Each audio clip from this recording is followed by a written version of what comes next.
तो hello juniors, आप आ चुके हैं नितिन सर की क्लास में, जिसमें आपको पढ़ाया जाएगा क्लास 10th का चैप्टर 1 प्रकाश का परावर्तन तथा अपवर्तन हिंदी मीडियम के बच्चों के लिए।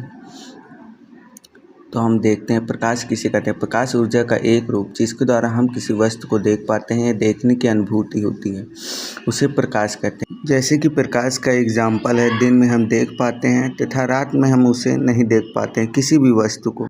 अब हम आते हैं दूसरे टॉपिक में, प्रकाश स्रोत। जिस वस्तु से प्रकाश निकलता है उसे प्रकाश स्रोत कहते हैं, जैसे बल्ब, दीपक, मोमबत्ती, सूर्य तथा अन्य तारे, जैसे कि आप एग्जाम्पल में देख सकते हैं। अब हम चलते हैं क्वेश्चन नंबर 3, जिसमें बताया जाएगा प्रकाश की चाल निर्वात में 3 × 10⁸ मीटर पर सेकंड वायु, जल, कांच में अलग अलग होती है। नेक्स्ट टॉपिक, दीप्त पदार्थ। जो प्रकाश उत्सर्जित करता है उसे दीप्त पदार्थ कहते हैं, जैसे सूर्य, बल्ब आदि। और इसी में अदीप्त पदार्थ किसे कहते हैं? वो पदार्थ जो प्रकाश उत्सर्जित नहीं करता है उसे अदीप्त पदार्थ कहते हैं, जैसे पत्थर, पेन, ईंट, किताबें इत्यादि। तो हम आते हैं अगले प्रश्न में, पारदर्शी तथा अपारदर्शी और पारभासी। पारदर्शी पदार्थ वे पदार्थ होते हैं जिस पदार्थ से प्रकाश पूर्ण रूप से आर पार निकल जाता है, जैसे कि निर्वात, वायु, कांच, जल इत्यादि। अपारदर्शी जिस पदार्थ से प्रकाश का थोड़ा सा ही अंश आर पार नहीं निकल पाता, जैसे लकड़ी में हम अगर टॉर्च जलाएंगे तो कोई भी प्रकाश आर पार नहीं हो पाएगा। पारभासी पदार्थ जिस पदार्थ से प्रकाश का कुछ अंश, थोड़ा सा भाग ही आर पार निकल पाता है उसे पारभासी पदार्थ कहते हैं, जैसे पिसा हुआ कांच, तेल लगा हुआ कागज, बैलून का रबड़, आँख की पलक इत्यादि। तो हम आ जाते हैं अगले क्वेश्चन में, अपसारी, समांतर और अभिसारी किरणपुंज। अपसारी किरणपुंज क्या होता है? वैसा किरणपुंज जिसमें प्रकाश की किरण एक बिंदु स्रोत से निकलकर आगे फैलती चली जाती हैं उसे अपसारी किरणपुंज कहते हैं, जैसे चित्र में आपने देखा ही होगा।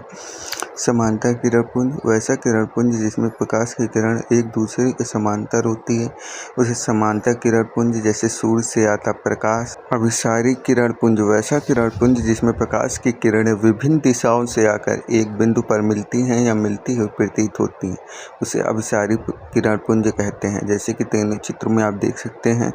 पहले अपसारी में एक बिंदु से किरणें कितनी फैली जा रही हैं, दूसरे चित्र में समांतर एक दूसरे के किरणपुंज हैं, जैसे प्रकाश जब धरती पर आता है तो इसी तरह समांतर में आता है। अभिसारी में सारी फैली हुई किरणें किसी एक बिंदु पर एकत्रित हो रही हैं।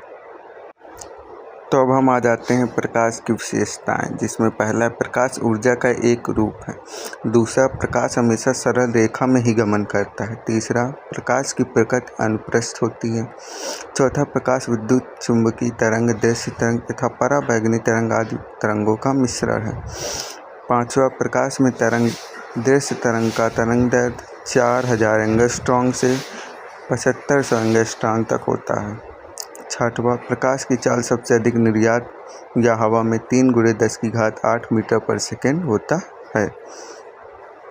अगला टॉपिक, प्रकाश का परावर्तन। जब प्रकाश का किसी चिकनी या चमकीली सतह से टकराकर वापस लौटने की क्रिया को प्रकाश का परावर्तन कहते हैं, जैसे कि चित्र में आप देख रहे हैं। आपतित किरण आई, फिर प्रकाश का चमकीली सतह से टकराकर परावर्तित किरण होकर वापस चली गई।